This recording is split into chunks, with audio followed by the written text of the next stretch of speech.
Praise lord. ప్రభువైన యేసు నామములో అందరికీ వందనములు. ఈ దినం దేవుని వాక్యంలో నుంచి నిర్గమకాండం 34వ అధ్యాయం 6వ వచనం.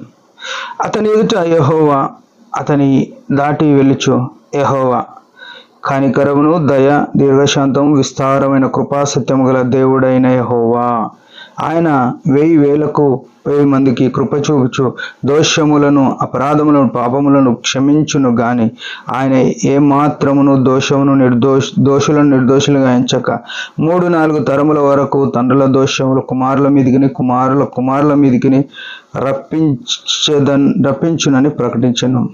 ప్రియమైన వాళ్ళరా, యేసుక్రీస్తు ప్రభుని అంగీకరించిన మనము, ఆయన సంఘంలో నాటబడిన మనము, ఉదయకాలము మనం ఆరాధన చేయడానికి సమకూర్చబడిన మనము ఏ రకంగా ఏ దేవుని ఆరాధన చేస్తున్నాం అనేది గుర్తెరగాలి. మోషే దేవుణ్ణి అడుగుతూ వచ్చినాడు, ప్రభువా నేను నిన్ను చూస్తా అని అడిగినాడు. అడిగితే నువ్వు ఏ నరుడు నన్ను చూసి ఉండలేడు అని దేవునికి తెలుసు. ఎందుకంటే దేవుడు దహించు అగ్ని ఉన్నాడు. ఆయన ఊహకు అతీతుడు. మనం ఊహించుకోలేము ఈ దేవుడు ఇట్లుంటాడేమో, ఈ కలర్ ఉంటాడేమో, ఈ ఎత్తులో ఉంటాడేమో అని మనం ఏం గుర్తించలేము. ఆయన ప్రభావం అటువంటి. అయితే మోషే బతిమాలిన కారణాన బండ సందులో ఉంచి నేను దాటి వెళుతా, నువ్వు నిలబడు, ఆ సందులో నిలబడు అని చెప్పినాడు.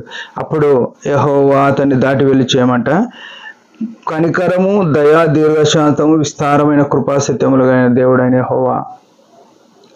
దేవుడు ఈ యెహోవాలో, ఈ దేవునిలో ఆయన దాటి వెళ్తే ఏం కనబడుతున్నాయి మోషే కంటే?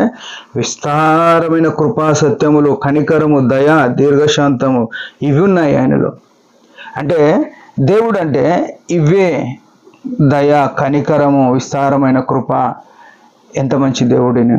ఈ ప్రపంచంలో ఇవి చూస్తే ఈ కనికరము, దయ, దీర్ఘశాంతము, విస్తారమైన కృపాసత్యములు అనే మాటలు ఇవి ప్రపంచంలో బైబిల్కు తప్ప, క్రైస్తవులకు తప్ప ఇంకొకరికి తెలియదు.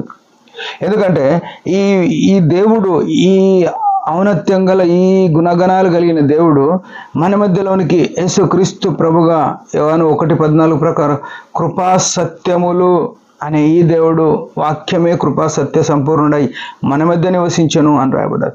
ఆయన మనల్ని అపరాధముల చేత, పాపముల చేత, దైవోగ్రతకు పాత్రులమైన మనల్ని ఆయన ఏం చేసినాడంటే ఈ కృప, కనికరము, దయ, దీర్ఘశాంతము కలిగి మన పాపాలకు మనకు శిక్ష ఇయ్యక తను సిలువలో ప్రాణం పెట్టడానికి, తన రక్తం చిందించడానికి, మన పాపముల నుంచి మనల్ని విడుదల చేయడానికి యేసుక్రీస్తు ప్రభు ఈ లోకానికి దిగి వచ్చినాడు. ఎంత ఔన్నత్యం చూడండి!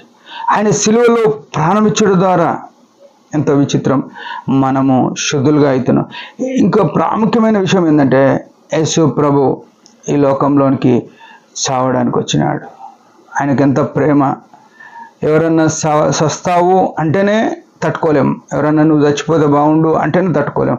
అట్లాంటిది ఆయన పుట్టేటప్పుడే తెలుసు ఆయన సిలువలో ప్రాణం పెట్టి నలగొట్టబడి రక్తమంతా చిందించి ప్రాణం పెట్టాలి అని తెలిసే వచ్చినాడు. ఎంత అపారమైన ప్రేమ! అందుకే విస్తారమైన కృప, దయ, కనికరము.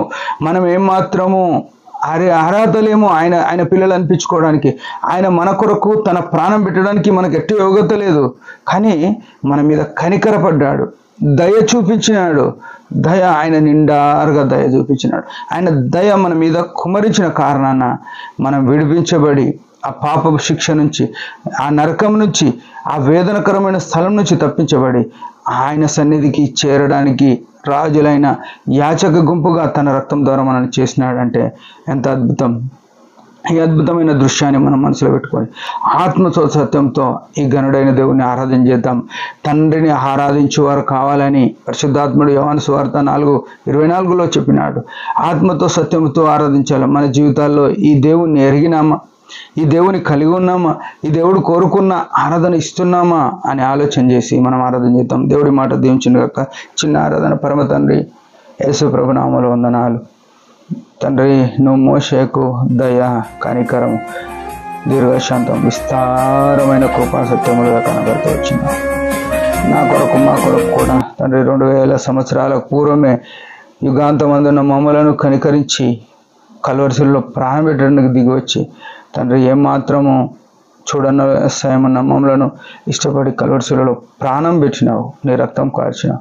నీ ప్రేమకై ఏమి ఇవ్వలేక హృదయమార స్తుతిస్తూ యేసు ప్రభు నామములో ఈ కొద్ది స్తుతి ఆరాధన సమర్పించుకుంటున్నాం తండ్రి. ఆమెన్. మీరందరి పరిచయం గురించి భారంగా ప్రార్థన చేయండి. Praise the lord.